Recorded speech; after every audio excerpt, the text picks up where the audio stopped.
So we're learning the coalesce Hechaltzu. We're in the middle of chapter 5. Is that correct? We're middle of chapter 5. And Chapter 6. chapter 6. I'm sorry, chapter 6. And we are in this volume called Lessons in Hechaltzu. We are on page 47. And today is going to share a scientific point. So those scientists out there will if you have comments, please let me know. But basically, the Rebbe Rashab, the fifth Rebbe of Chabad, Reb Sholem Ber, in this treatise, which was written which was said on Simchas Torah 1898, the Rebbe realized that there was divisiveness amongst his Hasidim in various situations, and he suddenly responded by saying this Hasidic discourse, which I told you, and I'll tell you again. The way the Lubavitcher Rebbe's many times dealt with personal and communal issues, problems, difficult situations, was through saying a Maimer Hasidus. I grew up, I was raised in yeshiva and Lubavitcher yeshivas, and this is what they taught me, and I share it with you, that the Chabad Rabbeim, when they said a Maimer Hasidus, it's called Divrei Elokim Chayim, which is alluded to in the acronym DACH, Dalid Aleph Ches, in English DACH, but Divrei Dalid Elokim Aleph Ches, Divrei Elokim Chayim, the words of the living God. But the words of the living God in the general Jewish world, in the Torah world, is referred to Torah. The Torah, the written Torah, and so too the oral Torah, is the words of the living God. But in Chabad, we have it specifically referred to Hasidic Maimorim, that the Rabbeim said, that the Rebbe said. I don't believe, so you could tell me if it's otherwise from the background you have in other Hasidus. I think that I have seen this referenced in Sfarim that I've seen outside of Lubavitch. Divrei Elokim Chayim. Yeah, I'd like. Okay. I think so. Well, that's not good enough for me. When you find it. Okay. Well, I'm going to go to the library now. Okay. No, but I'm serious. If you know someone who's an expert, and I'd like to know that. It's a very important thing, because as far as I know, and I don't know everything, of course, far from it, it's a reference in Chabad Hasidus to Chabad Maimorim of the Rabbeim. Why is it called Divrei Elokim Chayim, Mark? Why is it called the words of the living God? Why does Hasidic discourses that were said by the leaders, what are you showing me? Torah Salaviyim, it's in there? It's in that Sefer, you're saying? These are Sichos on Pesach from the Boston Rebbe, and it says V'divrei Elokim Chayim. Okay, but that could be that he's taking those words from the Chabad literature of 200 years ago. I would like to see a source 200 years back. Okay? Boston isn't that old. Well, no, but you're at Shmelk of Nikolsburg. It goes back. It goes back to Hasidic Rebbe's Talmidei about Magid and etc., etc. Okay, since you mentioned it, I have to divert for a second. The later Rebbes are quoting a lot from the previous ones. And, for example, Nesiv Shalom. And Nesiv Shalom is full of quotes from and ideas from Tanya. whether the Slonim agree or not, but we could document that. It doesn't mean that he didn't have his own ideas, but he uses that. So when we're looking for a specific acronym, Divrei Elokim Chayim, Dach, and we need to hone in on the source on it 200 years ago, 150 years ago. That's what I'm saying. I'm not saying it's not possible. Anyway, let's get back to the idea here. So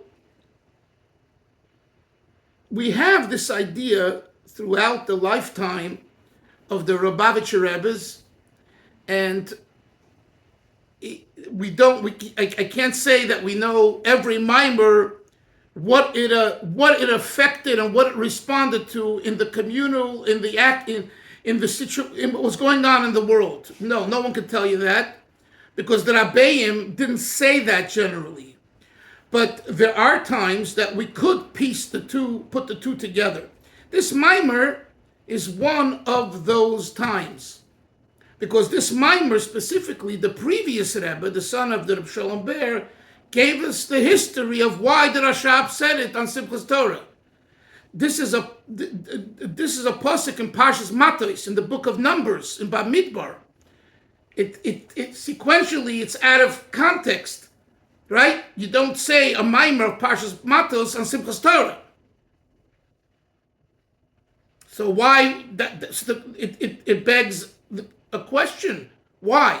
And the previous Rebbe explained to us why. The reason is because there was fighting amongst Chabad Hasidim in various ways, and the Rashab got wind of it, and therefore he decided to say a discourse on the holy day of Simchas Torah to put everyone on alert. Hey, it's Simchas Torah. We're supposed to be together.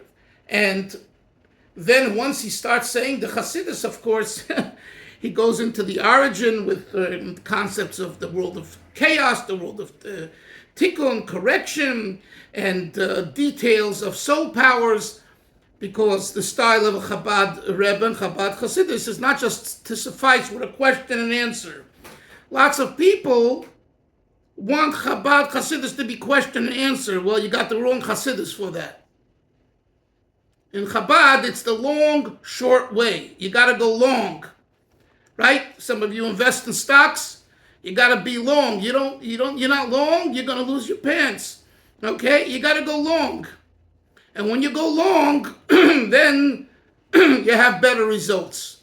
So the long style of Hasidus is analysis, analytical, and really taking everything apart and questioning and back and forth, So it's not just a question and answer. It's not just, a piece of Hasidus on the Parsha.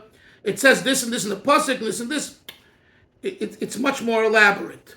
And not only is it elaborate in using Kabbalistic Kabbalah words, but it's Chabad. It takes and starts breaking down those ideas in Kabbalah. For example, here he quotes the Zohar HaKadosh. It all begins with a quote from the Zohar, that the Zohar says that the Klippas Midian opposes the sphere of Chokhmah. What does that mean? What's the connection between Midian and Chokhmah? And that's what he spends all this time on, right?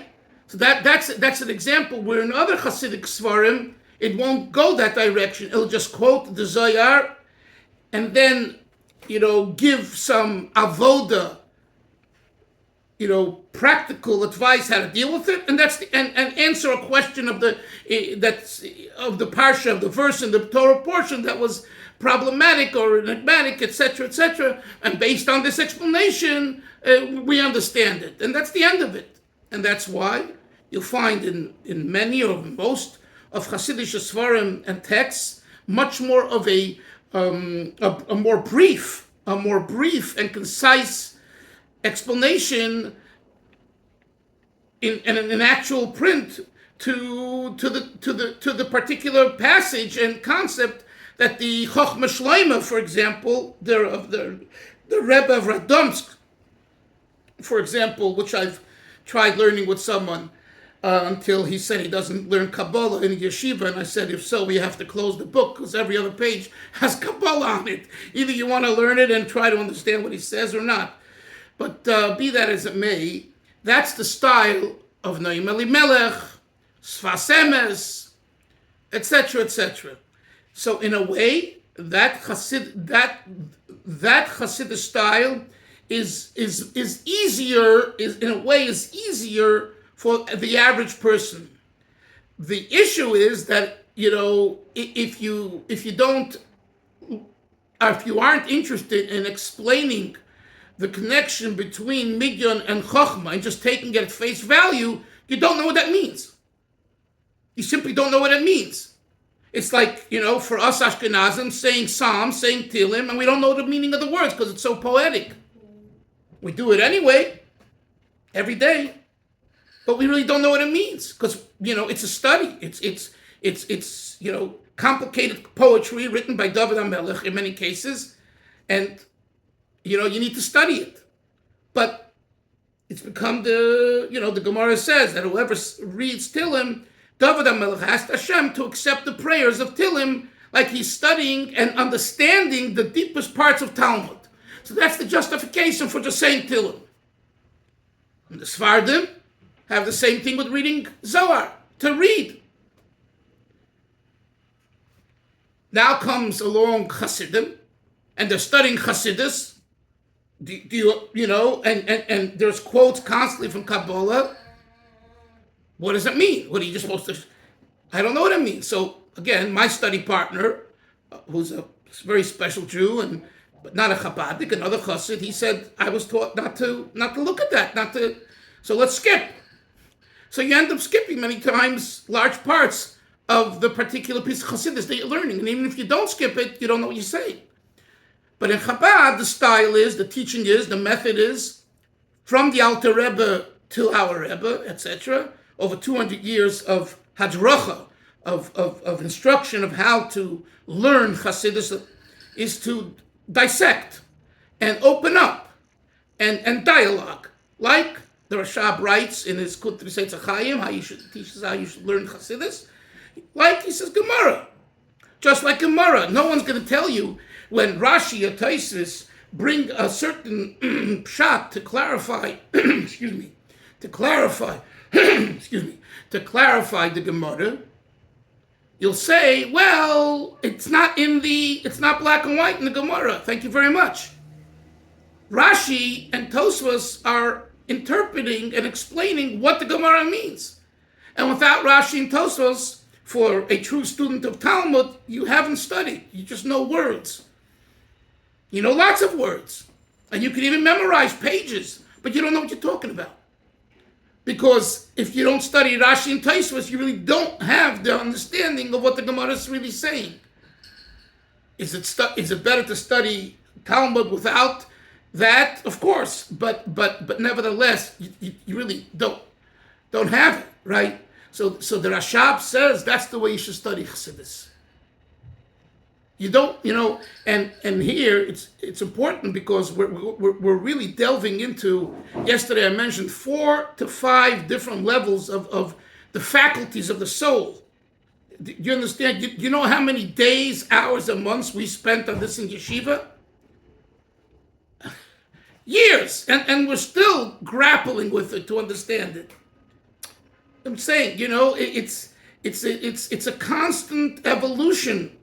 And to understand it properly. And that's why there's so many pages and so many Maimorim that deal with these issues. So what's the issue at hand that we're dealing with? And now we'll go back to the text.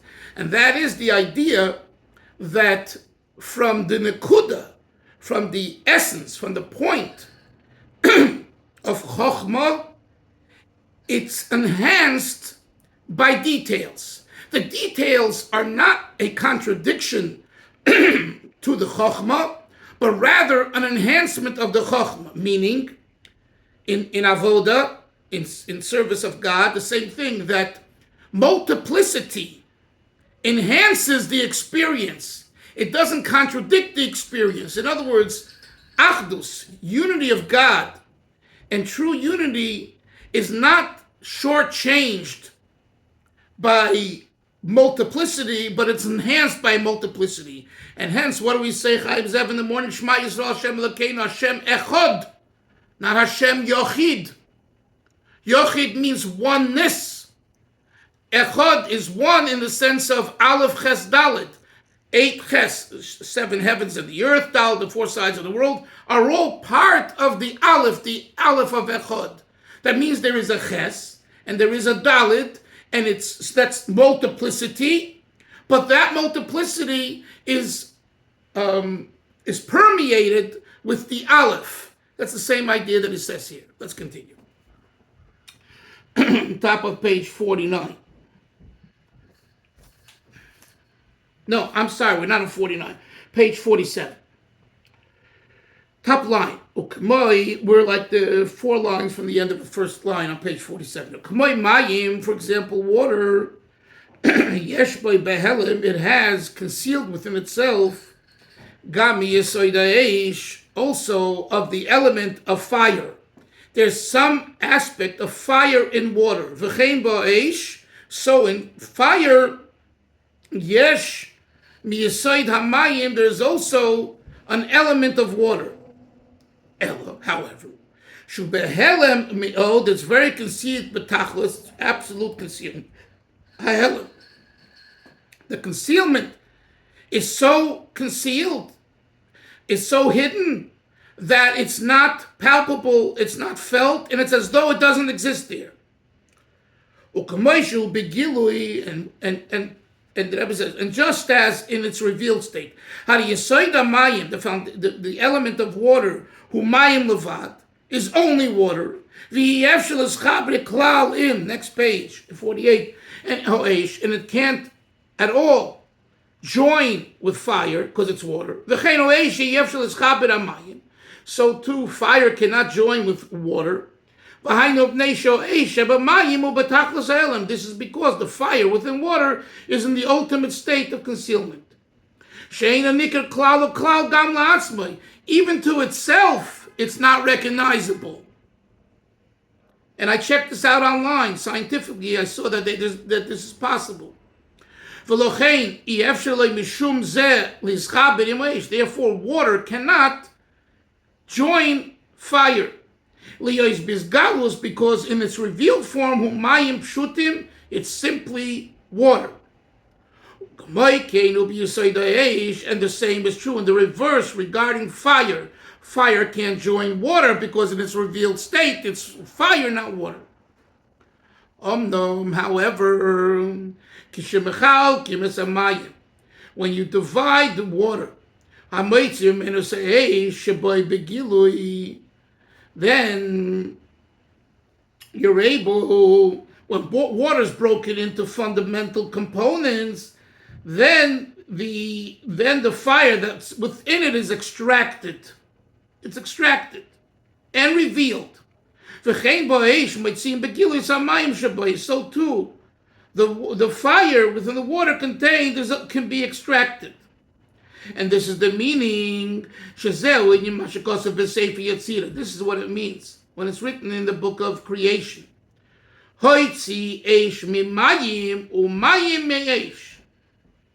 He extracted fire from water and water from fire. It's at that point when they could join and to become synthesized together. Next page. This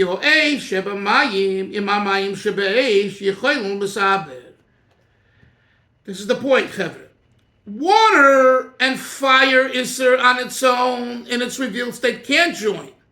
But the water within fire and the fire within water, they are not in their pure form, and hence kind of they've been diminished. They can relate to each other.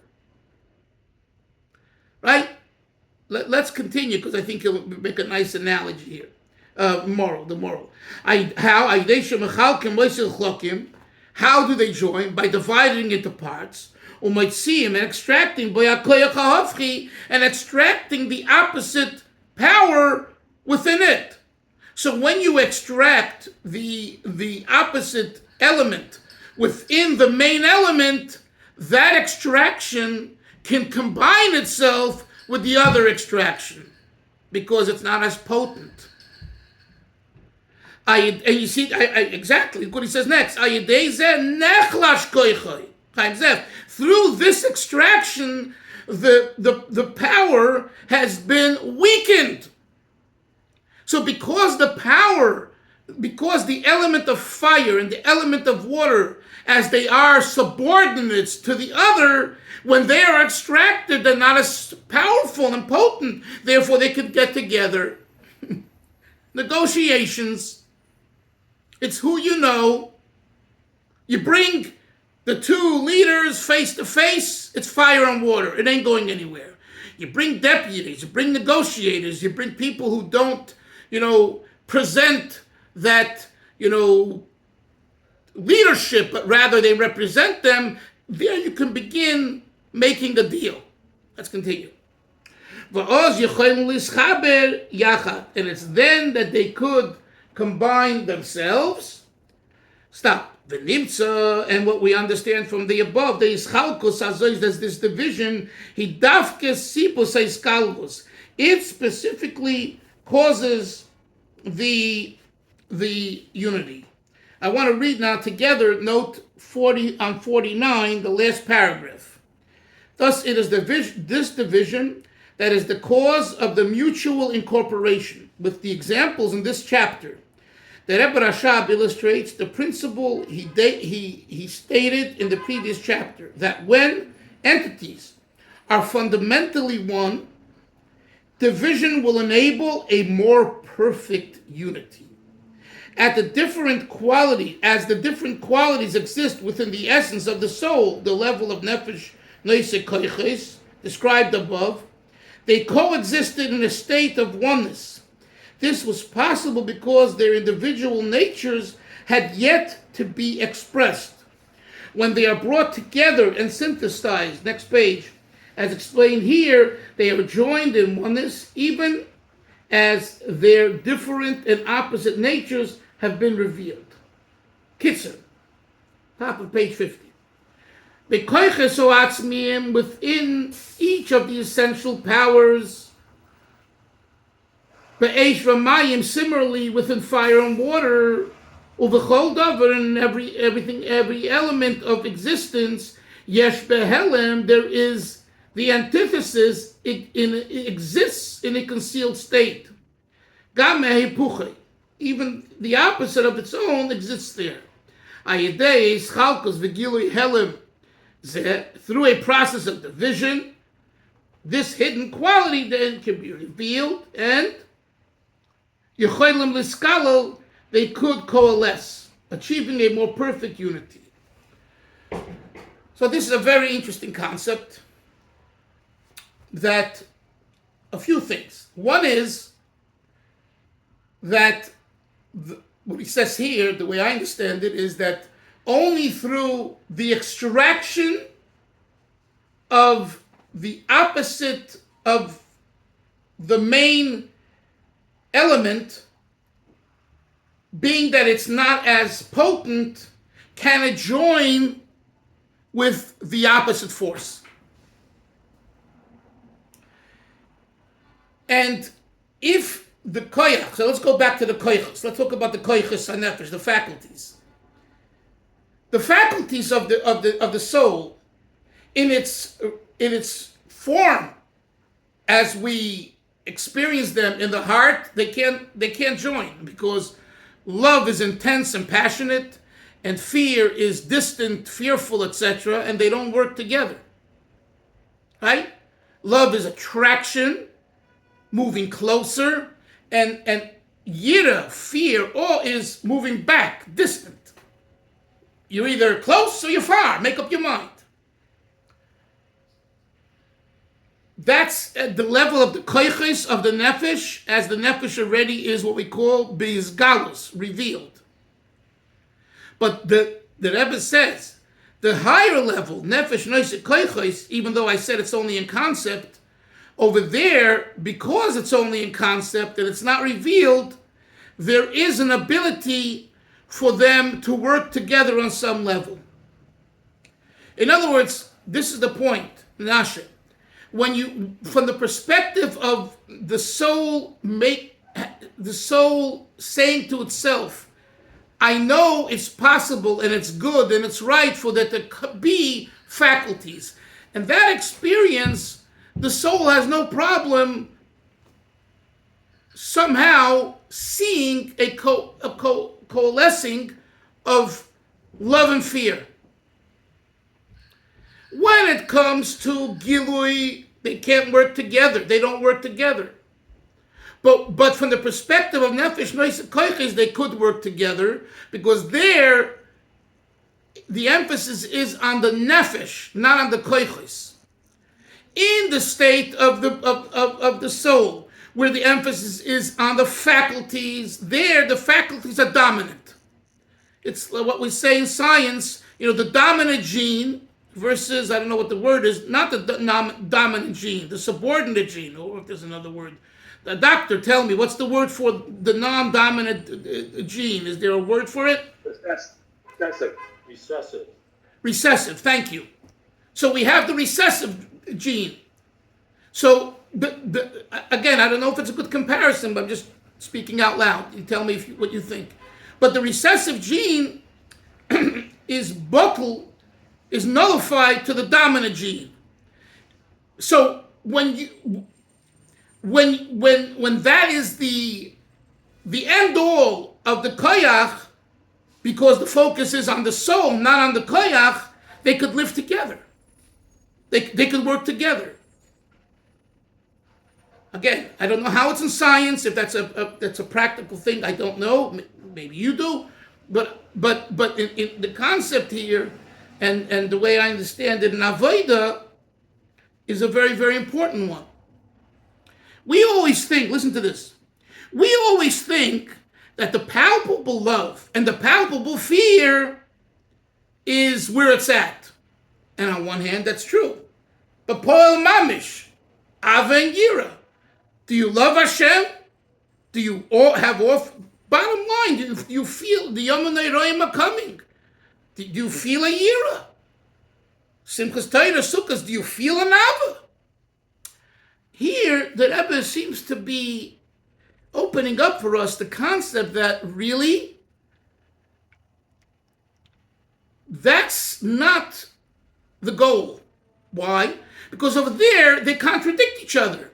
If you're in the mode of Ava, you can't be in the mode of Yira. Your mode of Yira came in that. Here he's saying, go back. Go back to your soul and look at your soul's perspective. And from the soul's perspective, there's a way they could coalesce. And that's why later on they come out. So in other words, their source, their beginning is unity. That's what he's trying to bring out. You hear how deep that is? That the source of the multiplicity is unity. And if the source of multiplicity is unity, there's no reason to fight. Because you could coexist. Right? So let's take Rabbi Akiva with Lag Ba'omer. No, Kavod Zeh B'Zeh, the Gemara said they didn't respect each other. Each one said, my Rebbe, my teacher, Rabbi Akiva, he just wants love. He just wants attraction. He just wants closeness. The other one says, no, you have it all wrong. Rabbi Akiva, my Rebbe, your Rebbe, he wants only Yira. The third one, only Rachmanis. And that led to fighting and death and a plague. What's the message of Lag Ba'omer? My dear friends, rabbis, Rabbi Akiva is above it all, man. And he has room for everybody. So don't focus on what you are and what you need and what you want. Focus on him. And that's the real essence of Ava and Yira and Rachman and the Spheros. The soul. What do you think about this idea? Chaim Zev, any thoughts? No, I think it's good. I like it. It's a very interesting thing. As you have to consider that the source above, everything is one, and then afterwards it comes down, and then it's split up. Yeah. But in source, it's one, and we can get back to that. What'd you say? we can get back to that unity. Yeah. It was originally. Right. Mark, you see, when you study such a piece of Hasidus, it's a lot of deep thought, but if you understand it well, you could see it on the street. You'll see it on the street, in the kitchen pantry that you work at sometimes, at the shul at Chabad in Fort Lauderdale. You know, people sometimes are arguing, I want you to daven this way, and I want you to say it this way, and Baba, go back to the source. There's one God, there's one Torah, and we can make it work. Yeah, we have differences, but we can make it work. Because the truth is, in the Godhead, it's all one. Right. Have a great day, Chavre. We'll see everyone tomorrow. Shalom. you. Take care. Bye bye. Bye bye.